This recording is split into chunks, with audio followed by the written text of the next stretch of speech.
Chapter 4. Face to Face. Jakku, the Gozen Badlands.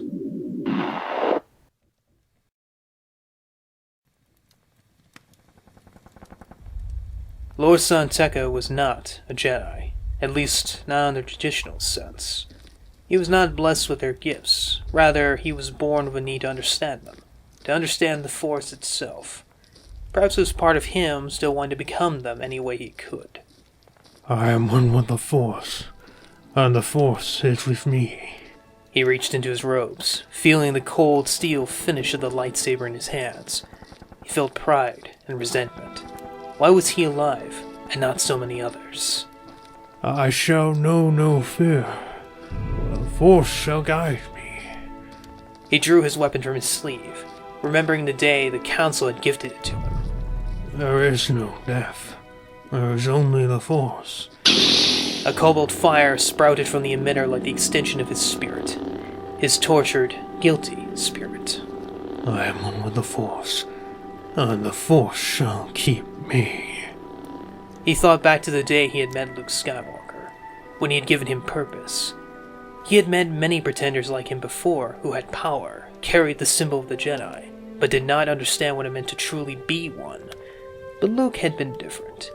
Yes, he had borne the appearance of many of those pretenders with his ignorance of his culture's history, but when he looked deeper, peering into his soul, he knew that he truly was one.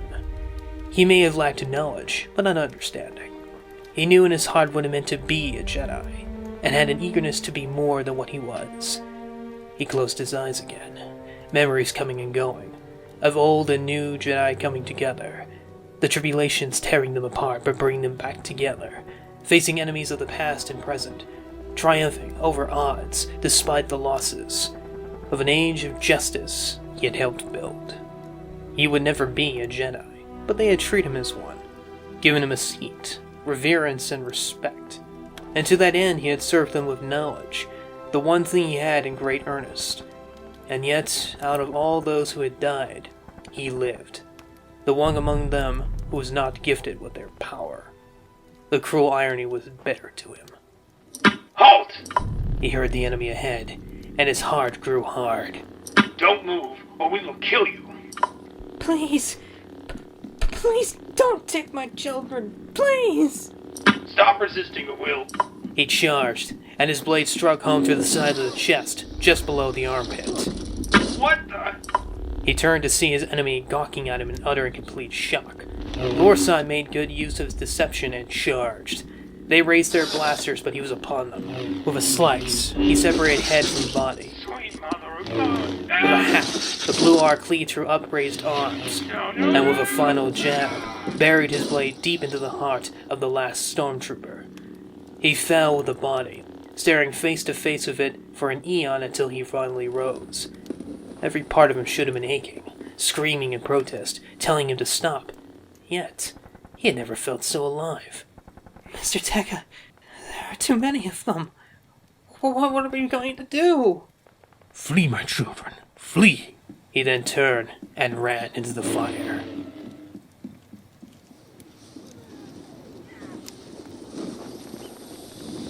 Target spotted! 2 o'clock! They hadn't gone 100 feet into the desert before they started taking fire again. Blast! These guys just don't quit! He hadn't gotten a count, but by the angle of the shots impacting his spot and zooming over his head, he knew that they were quickly moving to surround them. Time was running out. No, I don't think this is as bad as Antigua City. Hey, that's not fair! You don't have legs! You didn't have to run through that minefield! Suddenly they heard moving coming in on their right. Poe whirled, and there was a trooper. Before anybody could react, BB-8 charged him. His heavy body slammed into the trooper with a loud crunch, and sent him falling to the desert floor. Then hitting him with a long burst of his arc caster that left him smoking. Poe reached over and plucked the trooper's F-11, sprinting like his life depended on it. He went from cover to cover, vaulting over walls and boulders as the troopers kept up the chase. Poe looked over to his right, into the vast desert that was flat for a good 30 yards before it hit dunes stretching out for miles on end. It was too far for him to make it. but it wasn't him that needed to get away. He dived left and headed back to the village. He dove from house to house as explosions and shots battered the area. Poe found his opportune spot, sliding behind a high-rising ruin jutting out of the ground. Poe figured he had a good 30 seconds before the troopers were on them again. BB-8 asked the obvious question, and he sighed. I'm going to buy you some time. You need to get out of here. I'm going to lead them further into the village. When they pass you by, head straight into the desert. Don't stop for anything. BB-8's arm jutted out, grabbing him by the shoulder as he frantically beat his objection. Buddy, the mission is more important, which means you are more important. You've got to get the map to Santa Organa and the Republic. It doesn't matter if I make it out or not. I'm sorry. Look, I'll come back for you, I promise. BB-8 shook his mechanical head before taking the human into a hug. I know I don't keep my promises. He heard stormtroopers closing in.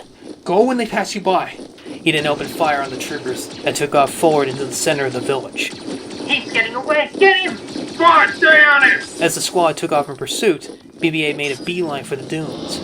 As he did, he whipped his head around, watching Poe until he disappeared out of sight with the troopers not far behind. He closed his lenses, shaking his head as the droid disappeared into the desert.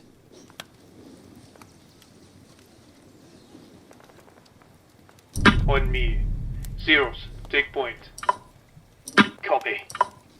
They advanced into the heart of the village, flanked on all sides by squat, overlapping adobe houses with narrowing streets. The air was quiet save for the ambience of the battle some 100 yards away. Clear. Step by step, the troopers covered every avenue of approach as they advanced slowly down the street up to Zeros' position on the corner. Nines, Overwatch. Nines nodded and quickly covered the avenue as the other three troopers crossed the street and onto the first door they came across. 87 then signaled the heavy trooper and he hustled over, taking up rear guard. Zeros and Slip both took up positions on either side of the door. 1, 2. 87 kicked in the door and the troopers swarmed in. The room was black as pitch and Slip tripped on something lying on the floor. 87 caught him by the arm as he unspokenly switched on their thermals. The room was painted in shades of blue, but no sign of their targets. They quickly searched the area. Their armor reflected green in their HUDs as they went from room to room. Clear. They quickly tried it out, switching off their thermals and going to the next door across the street. Again, nothing. We're gonna be at this for hours. Gonna die of boredom before we find this guy. Don't hex the Nines. It's what you didn't believe in, look. Lock it up. Next door. Slip. On knee. Slip held up a hand. I can hear movement. Rip the flashes. On knee. 1, 2. As he kicked in the door, he found someone waiting for him right in the doorway. Sapphire ripped through the air as he tumbled to the floor, firing back as he fell. He was conscious of smoke billowing from somewhere beneath his chin, but he wasn't concerned about that at the moment as he shouted. Down! No sooner than they hit the deck, than fire ripped through the walls where the troopers had been standing. Light them up! With pleasure!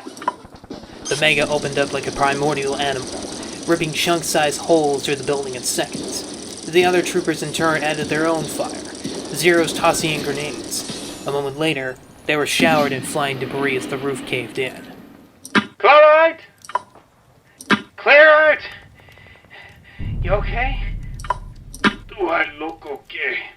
Zeros nodded as he felt the burn through 87's chest plate. So totaling. Armor's absorbed the damage. You're going to be okay. Yeah, well, I don't particularly feel it. They ought to give you a medal. Number of times you've been shown, though. The gearheads will be real happy to get their hands on that. They can have it. I don't want it anymore. Check the building. There wasn't much point to it. It was like a crushed can with the middle crumpled out. Hopefully the target isn't underneath that. Doubt it. Nobody's staffed enough to take on Nines and expect to live. Damn straight! Suddenly another blue bolt snung through the air, smacking Nines in the shoulder. Contact! They dived for cover as Nines went to his knees. With a snarl, he rose and unleashed the Mega on the building in front of them. You want some of that? You want some more? Then fire whipped out from behind them. Nines hit the ground as 87 and Slip took up the rear while he and Zeros kept fire on their front. The rat's got us in an ambush. Frag out! Oh, you know what they say. You can shoot your way out of anything. Contact left. Contact right. All around them, bolts zipped through the air and impacted their cover with loud thuds. The squads took up positions on every wall, firing into the general direction of their attackers. One building caved in under a giant explosion of dust and sand, then another, and yet there was no end to the shooting. Seconds felt like hours as the troopers kept up a constant, never-ending barrage, supplemented by the occasional grenade. Then a bolt struck Nines in the helmet, sending him hurtling to the floor. Man down! Slip, take over. As Slip quickly dived for the next fighting position, Zeros immediately checked the vital signs. Don't tell me you're missing me already, you softy. Not on your life. 87, you'll be... He turned his head, and there, under the rubble, was a buried and battered hand holding a blaster pistol not 6 feet away. Cut! A shower of blue sparked, and he tumbled over, his hands clutched at his throat, his comms filled with the sound of him choking. No! The Mega was in Nine's hands as he opened fire on the buried attacker. He fired and fired until the air was filled with crimson dust so thick it blocked the unassisted view. Zeus is down! Zeus is down! 87 was over both of them, covering as Nines ripped off Zeros' helmet. The tanned, owlish face was pulsating blood, his eyes wide in fear. Bubbles popped and formed from the trooper's mouth as he desperately, frantically tried to breathe. Nines tore through the man's chest plate, trying to forcibly pry it off. Slip took over covering as 87 clamped his hand over the man's pulsating throat, keeping pressure on the wound. He could hear Nines screaming, but he couldn't make out the words. Zeros' eyes grew wider and wider, his skin turning purple at the cheeks as his hand clamped onto 87's in a death grip. Then, as Nines tore away the chest plate, Zeros' hand went limp, and his eyes fell backwards. Nines shook him over and over, decompressing his chest frantically. Over and over the chest fell, but the face remained impassive. His eyes locked in a cold impression as he stared into the sky above. Sound crept in. Come on, Nate. Come on. Brave, Tanya. Brave. Nice. 87 shouted as he took the trooper by the shoulder and shook him. He's gone. No, he's gone. We gotta get out of here. Slip cried frantically as he swung and fired from one side to the other. Nice. Get your weapon in two. Nines was standing. The Mega was clasped firmly in his hands as he roared long and loud enough to be heard outside of his comms. I'm coming for you, Rams! He marched into the fray and opened fire. His armor was soon smoking and buckling from returning fire, but he kept marching on, tearing into buildings left and right. Nines, get back! Nines didn't answer, and when the Mega's barrel finally melted, he merely tossed it at his enemy and drew his sidearm. Nines, you idiot! Get back! Suddenly, a searing white explosion engulfed their world and sent them flying. His ears ringing, 87 slowly rose to see only smoke and dust smothering him like fog. Nines was nowhere to be seen. Slip. Slip. 87? Come on, we've got to get out of here. He rose, slinging his weapon over and shooting into every direction. 80. Slip, come on. 87 looked down and his heart stopped. Embedded in Slip's chest was a massive piece of white armored shrapnel. Slip's hands clung delicately to it, blood seeping from the wound. I can't. Come on, we gotta move. 87 plucked him by the shoulder and ran into the opposite direction, blue bolts of plasma chasing after them like specters in the night. 80. Don't talk. Save your breath. I feel so cold. Just hang on. Echo 1-2. I have multiple casualties. Pain shot through his back as something knocked him on his face and through a crumpled doorway. There he is! Get him! He spun and fired, catching an attacker in the chest and forcing the others to retreat. 80. Slip, just hang on. Slip clutched at the shrapnel sticking out of his chest, blood running down the jagged length and soaking into his gloves. 87 clutched him tightly as he tried to move him. Come on, Slip, we gotta go. I can't feel my legs. He reached his hand for 87's helmet, holding him there as he whispered. I didn't let you. No, you didn't. He wrapped his hand around Slip's helmet, embracing him. You did good. You're going to keep doing good. You hear?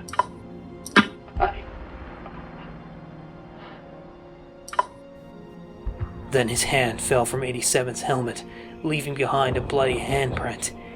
87 shuddered as he cradled his brother, holding his helmet to his own. And in that moment, he screamed. The entire world turned silent. Not a noise was stirred as the wall before him exploded. As he tumbled down the hill and the world turned into a giant blur of red sand. He felt action and the recoil of his weapon, saw bolts fly in every direction as the sand consumed him. The ground rocked below, and he was in the air. He tumbled and rolled in the darkness. Something hit him in the side, something hard and hot, and he fell through the doorway. He lay there on the darkened wooden floor, not even sure if he was still alive, if he even should be. Then he heard a whimper. He rose by an elbow, by a hand, and there in the corner was a woman clutching children. He rose by a knee, his weapon still clasped in his fingers. The children whimpered, and the woman curled into them. She was trying to shield them. He had never seen such fear. Then he heard someone else coming. Oh, damn it! Someone else bumbled into the room, rolling through an open window. He was wearing an orange flight suit. Man, these guys just don't... Oh, come on! He saw him. He rose, his weapon pointed at him. 87 hadn't felt it. All he knew was that the Reb was in his sight. That he was there, and he was here. And that both of them were a 3-pound pressure pull from blowing the other away.